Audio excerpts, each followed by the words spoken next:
Shane wins the match with a Vertebreaker.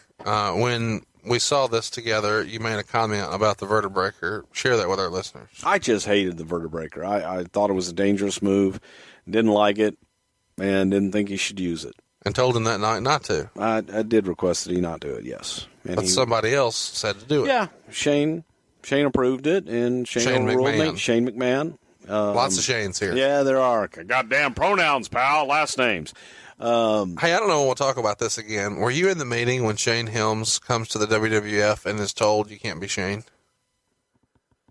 I don't know if I was in it, but I know that we discussed it. Yeah, I can't have two Shanes.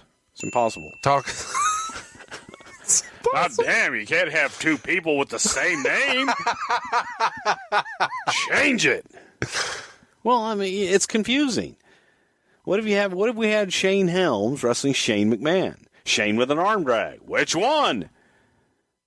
Is that why you made him Dean Douglas, or just he owned Shane Douglas? Well, no, that was... I mean, it's pre-Shane being on TV. Yeah, it was... Do something different with him, too. Different gimmick and everything. I don't know. I'm just fascinated by that. I'm curious. What don't you like about the Vertebreaker? I just felt it was dangerous.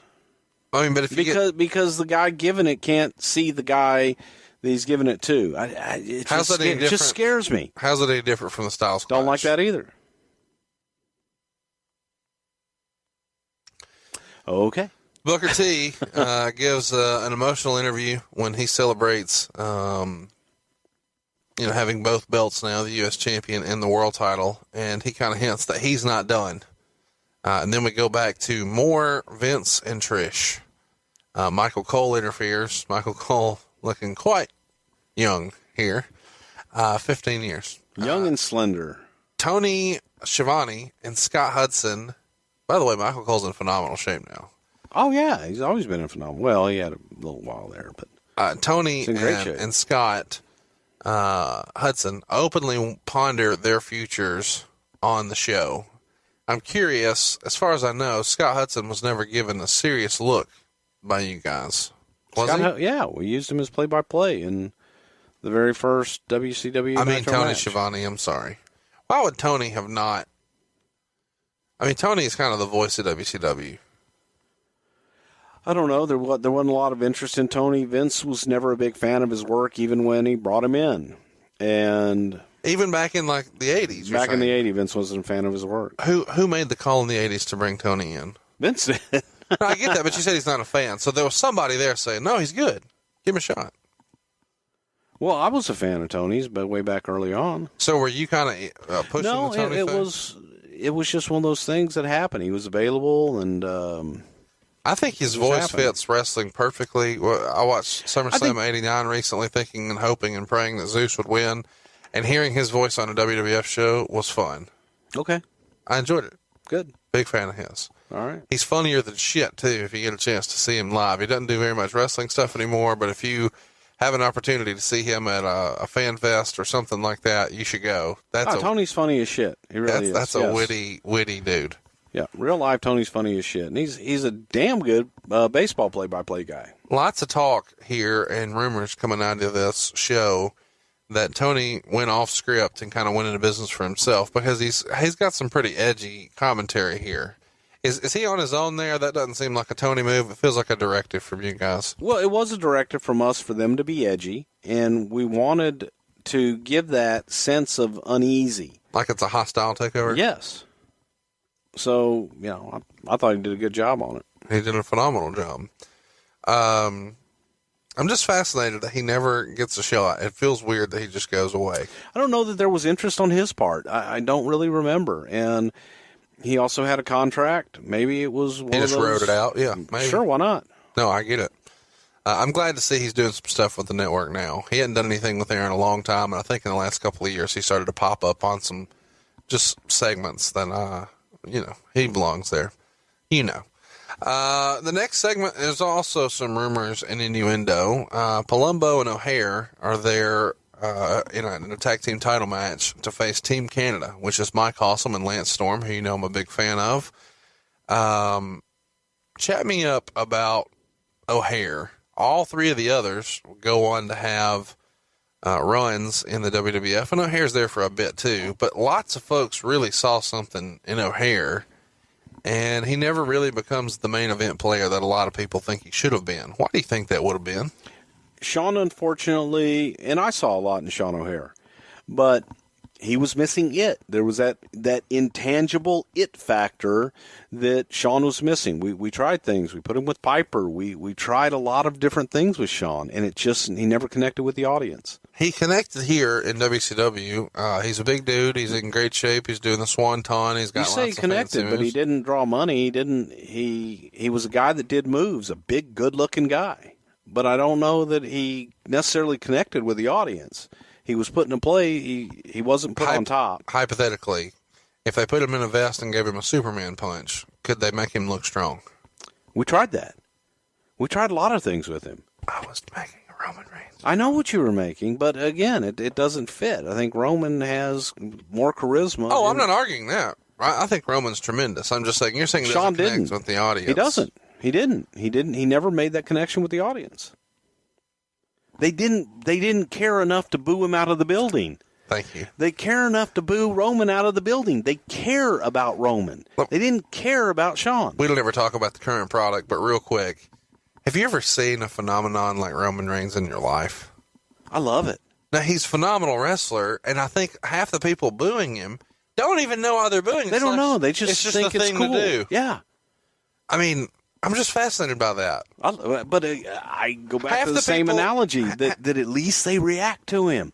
Half of my Smart Mark wrestling fan friends who tell me they don't like Roman Reigns, if I say, why don't you like him? They don't know what to say. Right. Boo, I just don't like him. What don't you like? I don't know.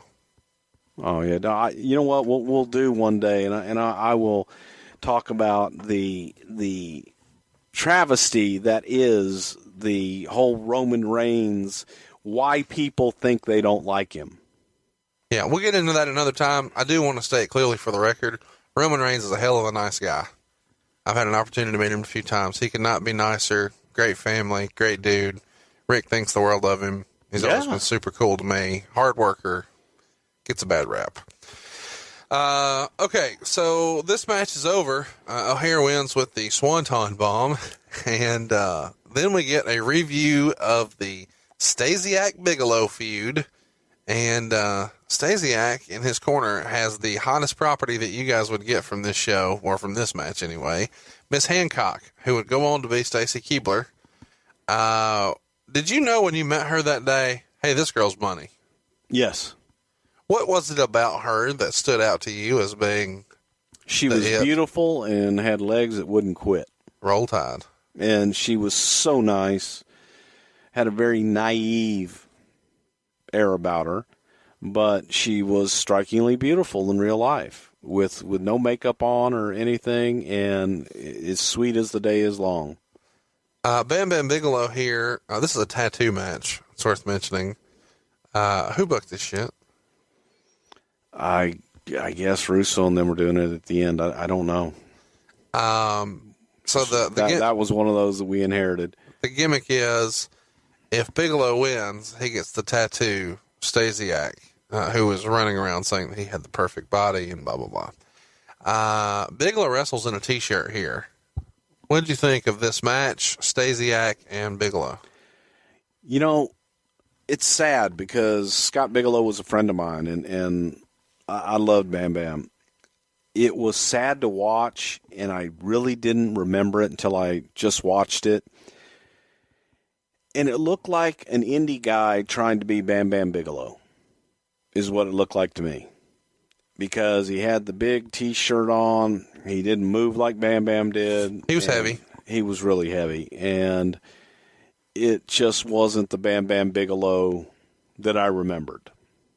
After this match, we abruptly cut to William Regal hyping up WrestleMania 17.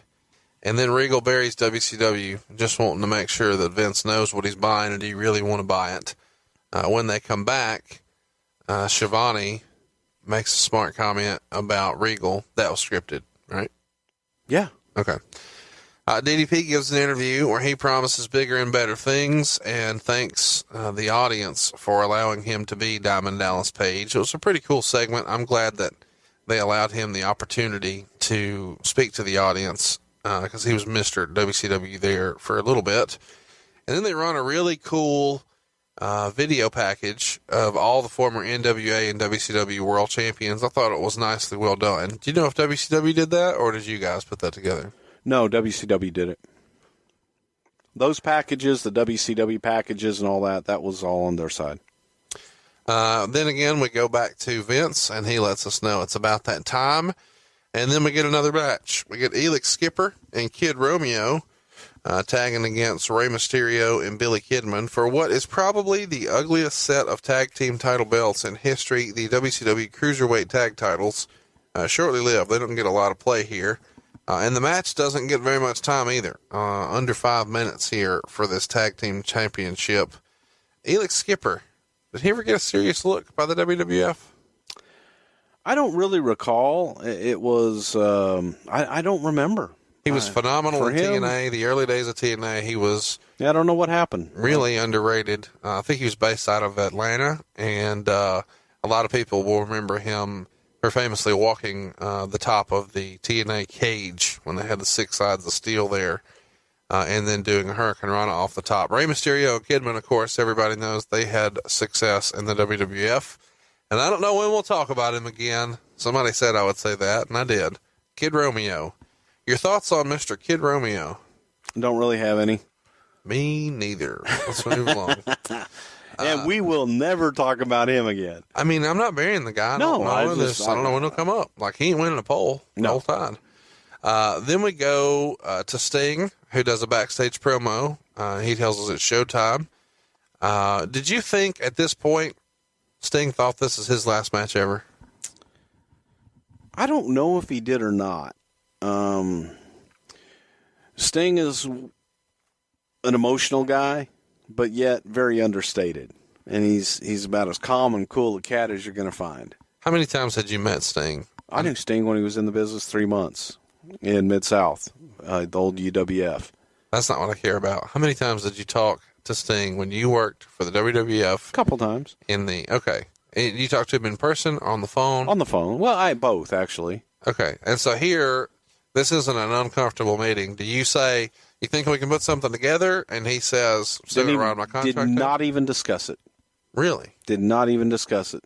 Hey, he's the biggest star on this show besides Ric Flair. Right. Would you agree? But we didn't know, again, we had to be very careful what we said.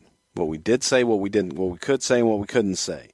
And because the deal's technically not final. I mean, it kind of is, but it's kind of not. And I didn't want to say, hey, man, we'd really love to have you. When after we look at everything, nope, don't want to touch that. We just had to be very careful what we could and couldn't say legally, and we were walking on eggshells.